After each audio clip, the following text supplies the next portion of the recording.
Hi there. Thank you so much for tuning in today. I have a very special guest with me, Tyler Susco. Tyler invented a shoe that was designed to help people who trip when they're walking reduce their tripping or even avoid it and increase their walking speed. His background is in mechanical engineering, robotics, and neurotherapy and he's applied his knowledge and expertise into this shoe. On today's episode, we talk about how these shoes are different from other shoes on the market, how they work, and who will benefit from them.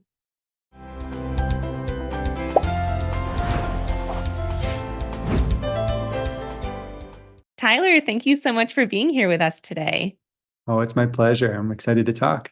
Yeah, me too. I'm excited for the world to find out what you have up your sleeve and what just launched. But before we get into that, is it okay if I ask you a question from my interview deck? Absolutely.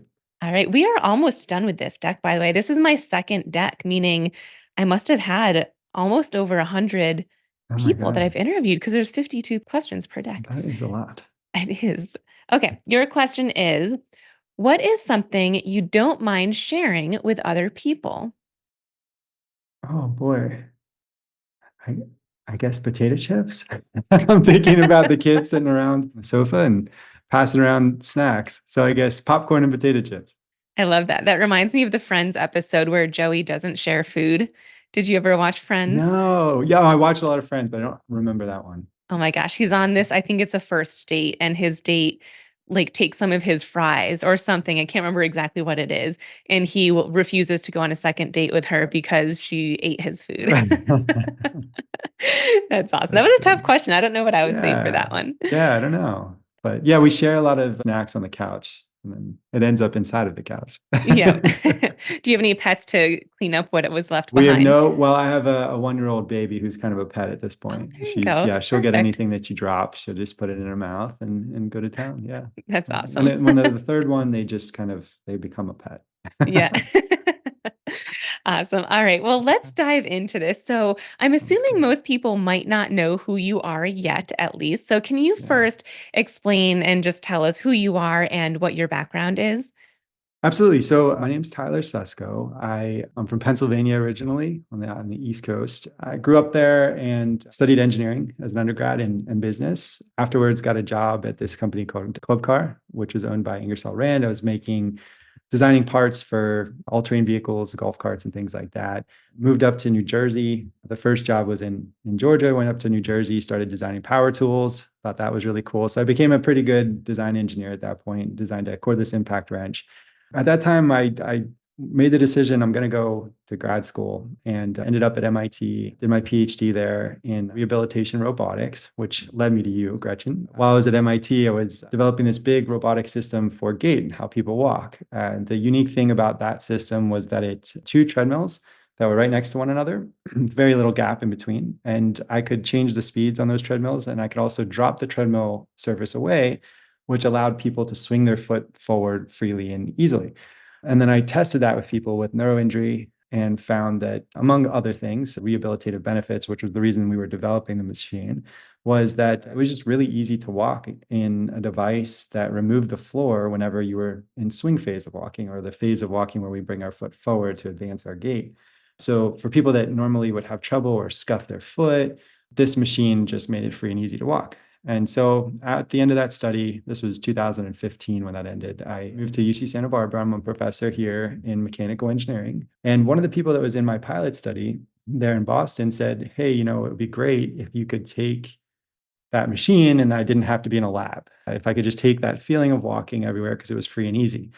And so we said, okay, well, why don't we try? Let's build it. And it just so happened, it's like these weird things that happen in your life, right, Gretchen, where you're like, how did this actually become like this? But she ended up moving to Santa Barbara, the participant in that study, and I was going to UC Santa Barbara. So we're like, let's just work together on this. So she moved here and we started to just crank out ideas. The first was a robotic shoe that did the same thing that the treadmills did, where the shoe would collapse as you moved your foot forward robotically. And that was just, robots on shoes and outside of the lab are not as good as you might think they'd be. They're heavy, they're expensive, cumbersome, prone to errors, software failures, things like that. So if you're relying on that to be stable and to be able to walk, that could be a problem. So first shoes were robotic. We learned a lesson of don't do robotic shoes. And then we started to go further and further every year into something that was a more passive shoe or didn't have motors or anything like that. And we came up with these Cadence shoes. So if you can see the screen, I've got one here. And effectively what they are, they're doing the same thing as that robot at MIT, where it reduces the penalty for failing to clear the floor. So it allows you to swing forward. If you clip the floor, got a piece of paper here. It slides nice and easy on it, so you won't trip. So we had this idea after a few iterations of these robotic shoes, and we ran a study here at UCSB, just a pilot study with 5 people with neuroinjury or disease, including somebody with multiple sclerosis.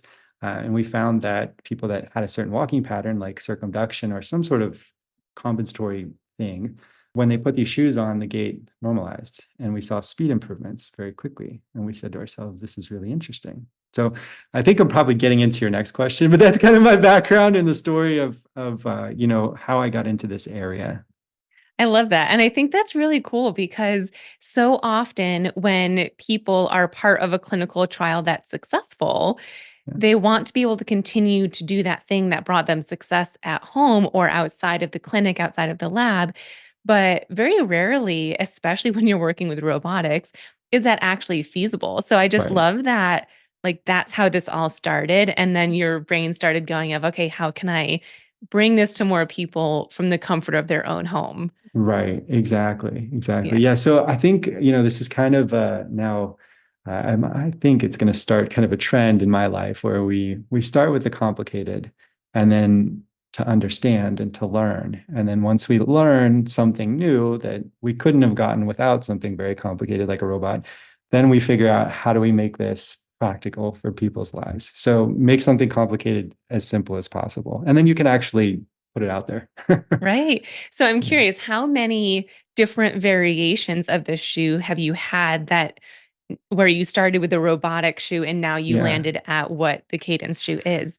Yeah. So if I were to try to find a number, I'd say probably about 40 or 50, Oh 40 or my 50 gosh. different. Yeah, we had all kind of crazy stuff. So the robot, I have some in my office, but the robot shoe started, and then we started. The second shoe was a robotic, or not a robotic, but it was a spring actuated piston that would spring out this way and then effectively get rid of all the space in here if you were to scuff your foot. And that sounded really great. But then we had the person that the participant in my first study who was in Santa Barbara try it. And the second, we're holding on to her and she was going down the stairs, the platform went, oh, that's not going to work. So it died on day one. So as soon as we tried it, it was dead. So that one was unsafe. But it was interesting. One of the students that worked on that project, because these were student projects that I was building out here at UCSB and working with the students, and we were doing 1 year projects. They were learning about neurodisease and therapy and what to do, and then we would design little devices together. One of the students was like, "I'd like to do my master's on this," and so that's where we had the idea. Okay, well, this isn't going to work, so we're going to have to go and figure this out some more. So we started with a whole team of people, a whole team of students trying to figure out this isn't going to work, but what will? So we started cutting holes in shoes and we did everything. We had one-way bearings that allowed it to go like have a wheel that would go in one direction but not the other. So you could push off but allow it to slide in one direction. We did all these other types of geometries. I had these things that would buckle under your weight. So as soon as you put weight on it, the whole bottom would buckle, but that felt very uncomfortable. So it was like, okay, we can't do that. So yeah, the answer is about 40, maybe 50 different revisions before we got here, which is why it took from 2015 to 2023. Yeah. Oh my But I think gosh. we're there now. I love that. That's so cool. I feel like we have a behind the scenes look as to what actually went into this shoe. Now, I have a Absolutely. question. So, I can think of so many people that would benefit from this type of shoe where it Mhm. allows you to basically, if I'm understanding correctly, it allows you to scuff the ground without that getting in your way of moving. So, you That's can right. still move at the pace that you normally want to move. Yes. So, Yes. for people with MS, foot drop, of course, is a huge, very common symptom. Yeah. As you mentioned, hip circumduction or swinging your leg. So, MS or any other disease where that's the case. But Yeah. I'm curious. So, you said that it allowed in the trials that you ran, it Mhm. allowed the participants to walk faster, did Yeah. it also result in fewer trips because it Mm. allowed them to just keep moving? Like how did Yeah. tripping come into play, if at all? Yeah, yeah, this is one thing that's still out there, and one of my greatest interests in the next couple of years is to do like a fall reduction study. But to answer your question more directly, we had our pilot study, which was published in 2019. We had 5 people, including the one with MS, in our lab here at UCSB. And at that point, we were cutting holes into to big, thick-soled shoes and putting in these different sliding patches that were inside of there, which would never have worked outside of the lab at that point. It was just because it was a straight, hard floor, no bumps. We were fine with it. And what we did in that study is we gave them the shoes. They got 2 minutes to walk in a fall support harness because at that point we didn't know what we were getting ourselves into. So they're walking back and forth in our lab in a fall support harness in case they fell. And just to acclimate, when they felt comfortable, we brought them outside the lab. We had 10 meters taped off with a 10-meter walk test to gauge speed. So we did that 10-meter walk test before having these shoes, and then after that 2 minutes of training with the shoes. And that's where we found that some people were walking 20 to 60% faster in these shoes. And we said, okay, that's interesting. So as soon as they were done with that, we brought them into the lab and we had a treadmill with a 6 camera setup that had markers all over the legs. We had infrared markers and these infrared cameras that then could map the 3D motion of the people as they walked. And the people that improved their speed in that specific 5-person little pilot were people that circumducted. So what we saw afterwards is they no longer were pulling the hip out so far to get forward.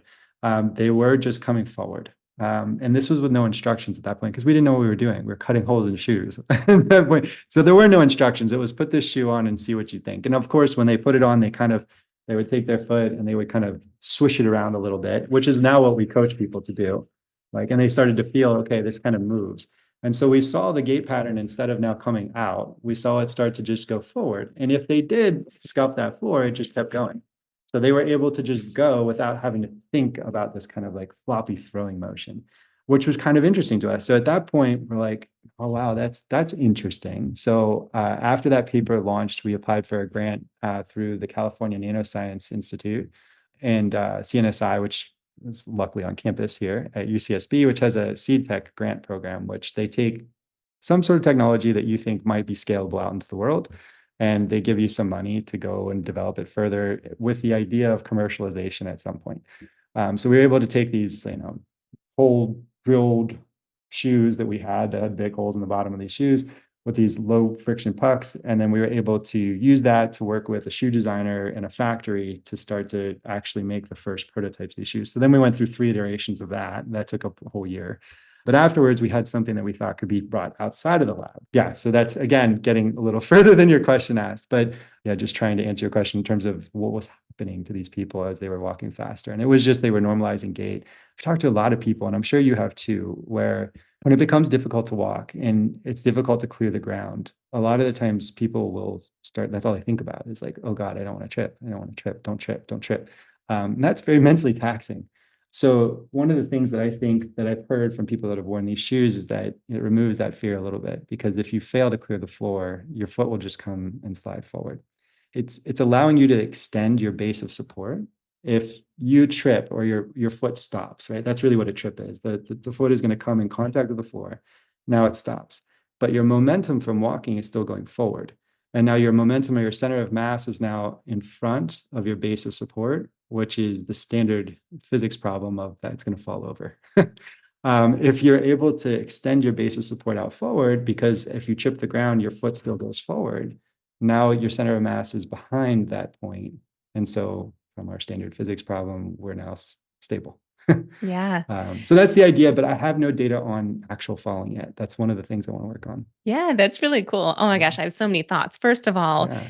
I feel like a shoe like this, based on what you just said, would also help reduce isolation, because I feel like some people, and potentially a lot of people, because they have difficulty with walking and they are fearful of falling, Yeah. they just avoid it at all Yep. costs. So they become more sedentary and then they Yep. become weaker. Yep. So Yep. yeah, that's not ideal. But also, you mentioned the 20 to 60% improvement in walking faster. Yeah, That's yeah. huge. That's Yeah, crazy. and I have to couch that with it was like five, that was five people. Yeah. Oh my gosh. But it's interesting, one of those people that did improve their speed, and this is published. It's published in the EMBC proceedings 2019 in Berlin. So I'm happy to share the paper with you or a link to it if people want to look at it. But yeah, we saw it was a crazy improvement in speed, and when we looked at it, we were pretty perplexed by it because there weren't any instructions. It was just put it on, see Yeah. what happens. And certainly that doesn't happen for everybody. It happened in that study. Two of the people were non-responders in that study. Those two people didn't exhibit kind of circumduction. They had cerebral palsy. So their gait was much more pronounced, inward kind of scissor gait, where they were walking and stepping. And I don't think they were utilizing the scuffing motion as well. Not to say that it wouldn't work for them over time, but it didn't work immediately like that. The other people, yeah, just they changed their gait quickly. And I think about it and I've thought about like, well, why did that happen? And I think like I hurt my knee last year playing basketball. So when I hurt my knee, instantaneously within 30 seconds, as I'm hobbling to like a bench to sit down, my gait changed. My gait changed in probably a way to optimize something, maybe optimize my gait in a way that minimized my pain or made it just easier to walk or something. Our bodies are so good at adapting to changes in constraints. And so we do that whenever we injure ourselves. So here, once the body kind of figured out, I think, this is my guess, that there is a different constraint here where I don't have to worry as much, the gait pattern started to change pretty quickly. Yeah. Yeah, Yeah. and, what that happens so often with hip circumduction, that Yeah. swinging out to the side where, at least for me, I have so many clients that I work with where they don't even realize they're doing it. Yeah. The Yeah. only time they notice it is when I tell them or I show them as they're walking in front of a mirror, Yeah. and they're like, "Oh, I didn't realize I was doing that." And that becomes a bad habit so quickly. Our Oh, body yeah. understands like, "Oh, I can move forward if I swing my leg Yep. around. Great, I'm gonna do that every time." Yep. And then you But don't think about it. right, yeah, and then you just get weaker in your hip flexors and your knee Yeah. flexors. So I Yeah. feel like this type of shoe would be perfect to go along with physical therapy Yes. because it could Yes. help you work on proper gait mechanics Yes. and strengthening the appropriate muscles. That's So correct. Yes. I'm all in. Yeah, that's what we think too. And on that line, we just were funded.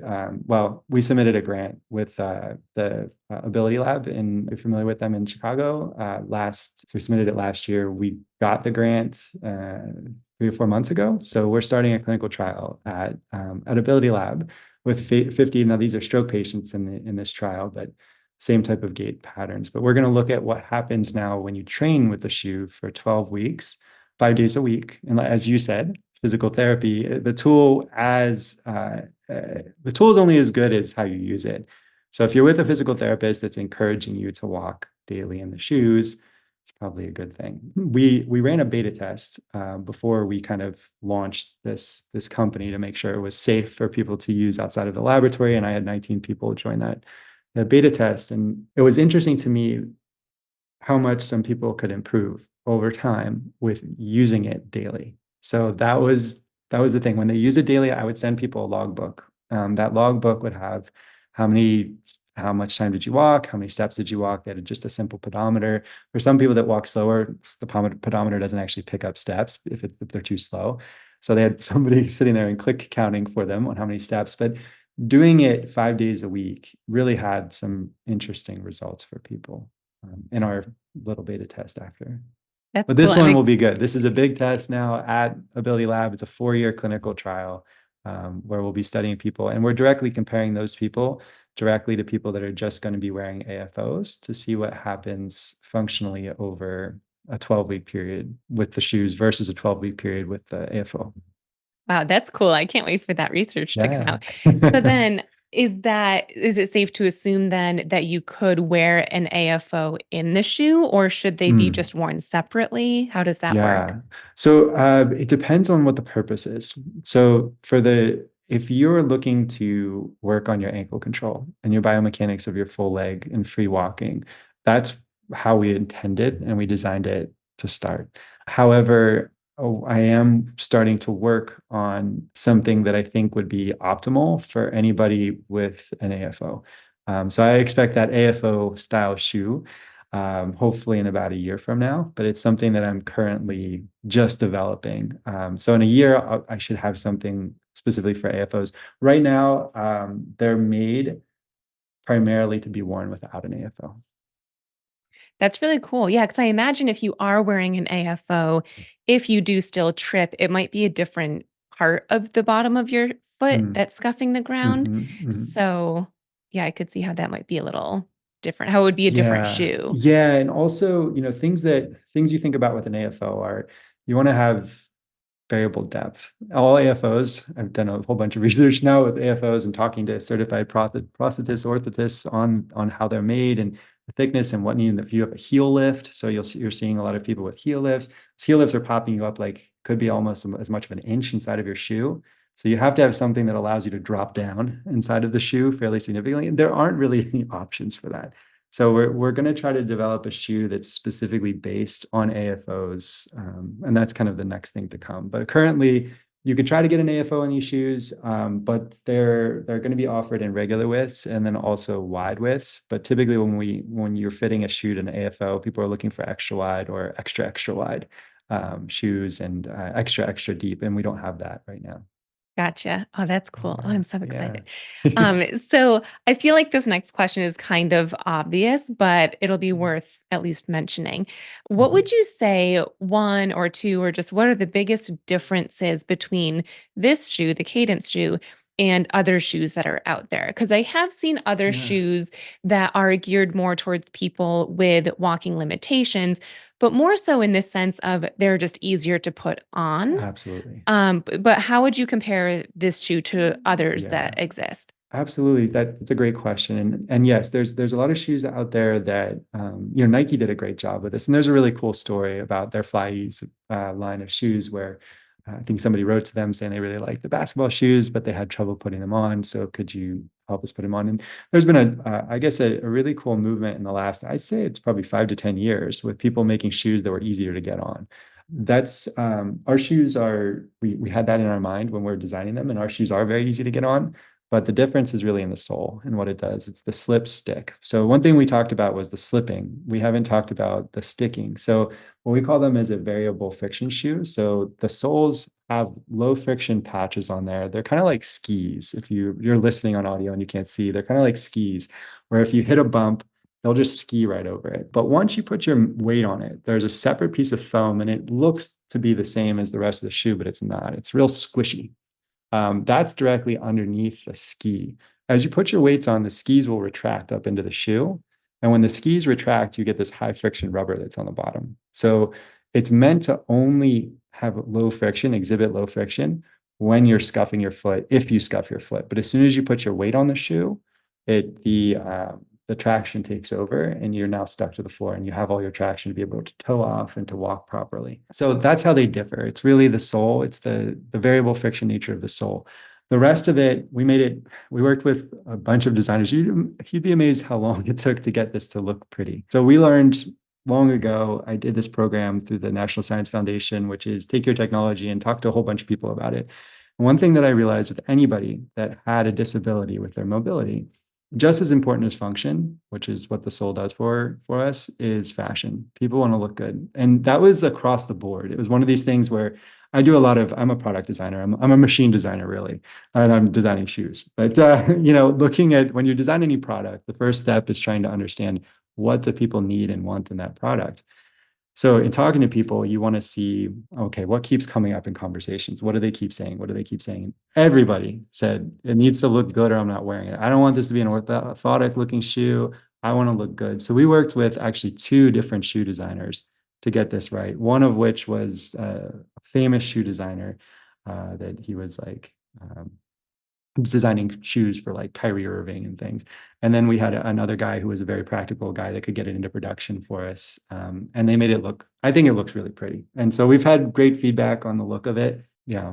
But, I love that. I but agree. I that's how think it they look differs. really cool. Yeah. Yeah. That's so true. I think there's definitely I've noticed that trend as well, even with other forms of mobility aids. Like if someone's Hmm. using a rollator or a walking Yes. stick or a cane, they want Yes. it to represent them and Yes. look like their personality. They want it to look good, which Yes. I think is so great. I think it makes everyone who's creating these products, you know, create something maybe out of their comfort zone that does match that vibe. Yes. Because otherwise, yeah, when we think of rollators or canes, we tend to think of the silver ones that you'd see in a hospital, Yep. and then that's what we associate. So I love that. I love Absolutely. the look of the shoe as well. It looks very sleek and classic. Yeah. Yeah. Thank you. Awesome. Thank you. So where can people find these? So I feel like we've spent a Yeah. lot of time just talking about them, but if someone is interested in Yeah. getting them or at least just checking them out, where Yeah. is the best place for them to do that? For sure. So our website is cadence.com, Cadense. So it's not spelled like cadence as we walk. It sounds like it, but there's an S at the end. So it's Cadense.com.